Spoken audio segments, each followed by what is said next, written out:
Guys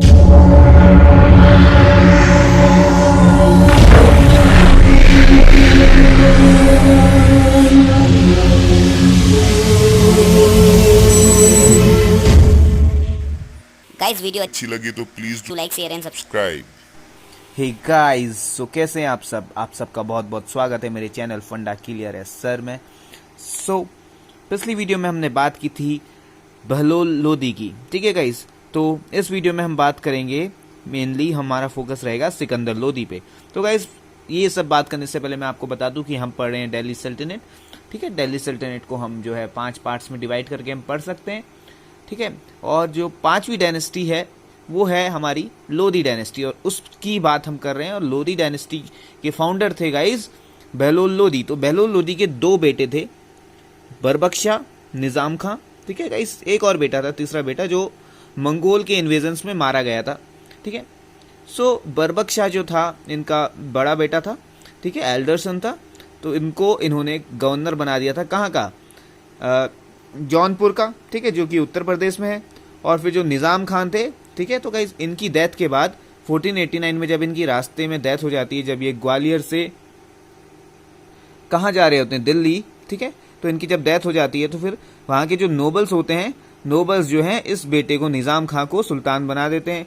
और इसी सुल्तान खान जब ये नवाब बनता है, ठीक है, तो जब ये इसकी सेरेमनी होती है, गद्दी पर बैठता है, तो ये एक टाइटल लेता है, ठीक है गाइस, और वो टाइटल होता है सिकंदर लोदी, ठीक है गाइस। तो हम बात कर रहे हैं सेकंड रूलर, लोदी डायनेस्टी के सेकंड रूलर की, यानी कि दूसरे शासक की, और जिनका नाम है सिकंदर लोदी। और इनका टाइम पीरियड है 1489 से 1517 AD तक। अब देखिए गाइस, बाबर आने वाला, इंडिया में इन्वेड करने वाला है, ठीक है। लोदी डायनेस्टी चल रही है, इब्राहिम लोदी जो इसका सक्सेसर होता है सिकंदर लोदी का, उसके टाइम पे बाबर इन्वेड करता है, ठीक है। तो अब देखिए कैसे करता है, क्या करता है, हम अगली वीडियो पे बात करेंगे। इस वीडियो पे हम फिलहाल सिकंदर लोदी के बारे में बात कर रहे हैं। तो गाइस ये देखिए, सबसे पहला पॉइंट इसके बारे में, he was the son of Bahlol Lodi. Bahlol Lodi का बेटा होता है और बहलोल लोदी इसका संस्थापक होता है लोदी डायनेस्टी का। उसके बाद गाइस दूसरी बात, ये अफगानी होता है। जाहिर सी बात है गाइस, इसके पापा अफगानी, तो ये भी अफगानी होगा, यानी कि ये जो है अफगानी लोग थे गाइस। जैसे कि इससे पहले कि तुगलक डायनेस्टी, ठीक है, सैयद डायनेस्टी, ये सब तुर्क थे, ठीक है। और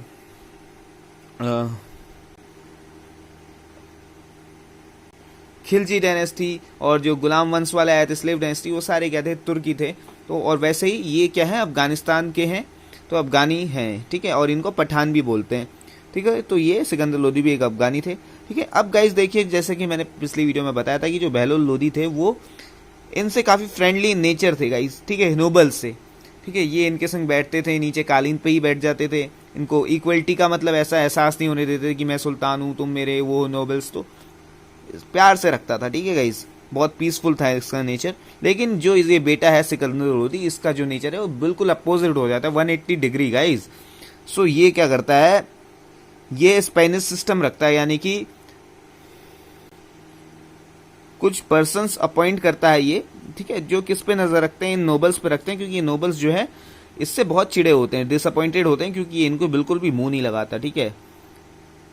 सो इनकी गतिविधियों को चेक करने के लिए इसने कुछ दूत रखे होते हैं, जो इन पे नजर रखे होते हैं और इसकी राजा की हेल्प कर रहे होते हैं, ठीक है।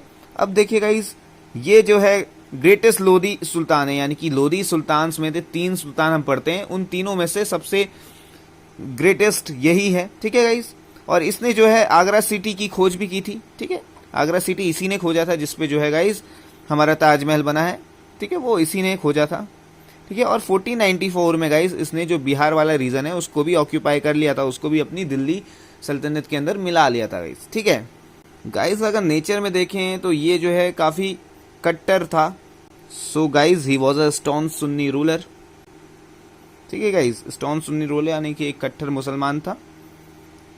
तो गाइस इस्लाम में जो है कि मूर्ति पूजन नहीं होनी चाहिए, तो उन सब प्रिंसिपल्स को अपनाता था, ठीक है। और ये जो है इसने बहुत सारे टेम्पल्स को डिमोलिश किया, ठीक है, और उनकी जगह पे क्या किया, मॉस्क्स बना दिए, ठीक है, मस्जिद वगैरह बना दिए, मंदिरों को तोड़ के, ठीक है।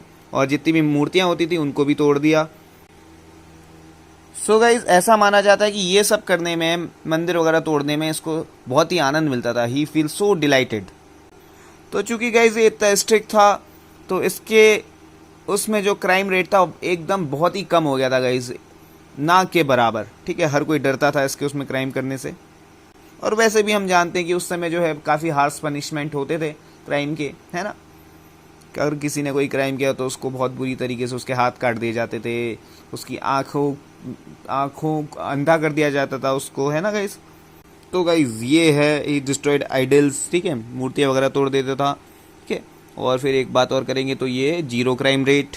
और गाइस ये भी बोला जाता है कि इसी के रूलिंग पीरियड में जो है लोधी डायनेस्टी जो है जैनिथ पे थी, ठीक है गाइस। जैनिथ मतलब कि अपनी ऊंचाइयों पे थी, यानी कि सर्वोच्च रूलर था ये इस डायनेस्टी का, ठीक है। तो गाइस जैसे कि टैक्स लिया जाता था जजिया वगैरह, तो इसने भी इसको कंटिन्यू रखा, ठीक है। और गाइस ये हिंदुओं के प्रति जो है इनटॉलरेंट था। अब गाइस ये राजा है तो इसका एक प्रधानमंत्री भी था जिसको हम वजीर बोलते हैं। तो गाइस इसका वजीर देख लेते हैं हम कौन होता है। तो गाइस ये इसके वजीर का नाम होता है मियान बूथ। अब देखिए हिस्ट्री अजीब से नाम तो है तो पढ़ना तो पड़ेगा ही, अब क्या कर सकते हैं ना। और गाइस एक फैक्ट और इसके बारे में कि ये जो इसका वजीर, इसका प्राइम मिनिस्टर था मियान बूथ, ये काफ़ी एक्सपर्ट था गाइस पर्सियन और संस्कृत लैंग्वेज में, ठीक guys. He was so expert in Sanskrit and Persian language. तो गाइस ये तो था ये वजीर के बारे में, और बाकी ये सब था इसके रूलर के बारे में, यानी कि सिकंदर लोदी की हम बात कर रहे थे, ठीक है गाइस। तो ये सब था सिकंदर लोदी, और ये सेकंड रूलर था। तो गाइस इसको फिर ओवरथ्रू करता है कौन, गाइस इसको ओवरथ्रू करता है इब्राहिम लोदी, ठीक है। सो गाइस एक बात और बता देते हैं इसके बारे में कि इसने क्या किया, ट्रेड पे जो है न्यूनतम प्रतिबंध इसने लगाया, जिससे क्या हुआ कि यहाँ पे जितने भी कमोडिटीज वगैरह थी काफ़ी चीप हो गई, काफ़ी सस्ती हो गई। अब जैसे कि हम देखते हैं ग्रेन्स, ठीक है, और क्लॉथ्स, ठीक है, कपड़े और ये अनाज वगैरह काफ़ी सस्ते हो गए थे इस टाइम पे, ठीक है, क्योंकि ये जो है टैक्स वगैरह पे इसने काफ़ी एबोलिश कर दिया था। और गाइज इसी के साथ ही साथ जो है इसने गाइस प्रतिबंध लगा दिया था जितने भी हिंदू कम्युनिटी के लोग थे उनके रिलीजियस कस्टम्स पे, ठीक है। सो गाइस इसने जैसे कि एक काम ये किया था कि इसने यमुना पे बैन कर दिया था नहाना। कोई भी हिंदू यमुना पे नहीं नहा सकता था, अगर कोई नहाया हुआ पाया जाता है तो उसको स्ट्रिक्ट पनिशमेंट मिलती थी। सो गाइस ये था। और गाइस सबसे इम्पोर्टेंट बात यह है कि इसने जो है आगरा सिटी की इस्टेब्लिशमेंट की है, ठीक है गाइस। अब ये आगरा सिटी कहाँ पे है, जिनको नहीं पता उनके लिए, ये यूपी पे, यानी कि इंडिया के एक स्टेट है उत्तर प्रदेश, वहाँ पे ये लोकेटेड है, ठीक है गाइस। और गाइस अगर इसकी एक्सटेंशन पॉलिसी की बात करें तो इसने जो है 3 जगह थी। सो गाइस धौलपुर, मारवाड़ और चंदेरी, ये जो 3 प्लेसेस है इसको भी इसने अपनी दिल्ली सल्तनत पे जो है वहाँ पे अपने अंदर कर लिया था गाइस, ठीक है, यानी कि अपने सुप्रीमेसी में इन 3 स्टेट्स, इन 3 सिटीज को भी ले लिया था, यानी कि now these were also the parts of the kingdom of Lodhi dynasty, right. और गाइस एक इंपॉर्टेंट बात यह है कि इसने एक बुक थी आयुर्वेदिक बुक, आयुर्वेद से रिलेट करती थी। सो गाइस ये जो बुक थी आयुर्वेदिक बुक यानी कि मेडिसिनल बुक थी, ठीक है, तिब ए सिकंदरी, ठीक है। तो गाइस इसको इसने संस्कृत लैंग्वेज से पर्शियन लैंग्वेज में ट्रांसलेट करवाया था, ठीक है। अब क्वेश्चन ये बनता है कि तिब ए सिकंदरी क्या है, it is a book on Ayurveda, ठीक है, मेडिसिनल बुक है एक, ठीक है गाइस। सो अब ये किसकी हेल्प से करवाया था, जो मैं थोड़ी देर पहले इसका वजीर बताया था ना आपको कि एक वजीर था इसका, ये रहा देखिए वजीर मियान बुध।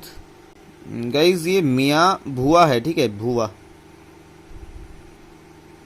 तो मियाँ भुआ इसका वजीर, इसका प्राइम मिनिस्टर था। ये काफ़ी फ्लुएंट था इन लैंग्वेजेस में, संस्कृत में, पर्शियन में। तो इसने इस बुक को, आयुर्वेद बुक को जो कि संस्कृत में थी, इसने इसे ट्रांसलेट किया पर्शियन लैंग्वेज में ताकि और भी इसे समझ पाए।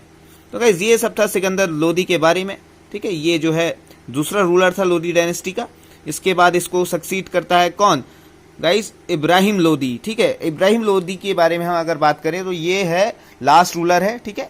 और मुगल एम्परर आता है यहाँ पे बाबर, ठीक है, और यहाँ पे मुगल एम्परर स्टैब्लिश कर लेता है 1526 में। पानीपत का युद्ध होता है इन दोनों के बीच में, हार जाता है कौन, इब्राहिम लोदी। इसके बाद जो नेक्स्ट रूलर आएगा और वहां पे से मुगल काल स्टार्ट हो जाता है। तो गाइज मिलते हैं नेक्स्ट वीडियो पे जिसमें हम बात करेंगे टोटली इब्राहिम लोदी पे। ठीक है, तब तक के लिए गाइज बाय बाय। और अगर वीडियो पसंद आई है, कंटेंट अच्छा लगा है तो प्लीज लाइक सब्सक्राइब करें, शेयर करें, ज्यादा से ज्यादा फैला दें आग की तरह, और कमेंट करके नीचे बताएं कि अगर कोई भी आपको इश्यू हो, कोई भी क्वेश्चन पूछना हो तो आप मुझसे बेझिझक पूछ सकते हैं। तब तक के लिए bye bye guys, have a nice day.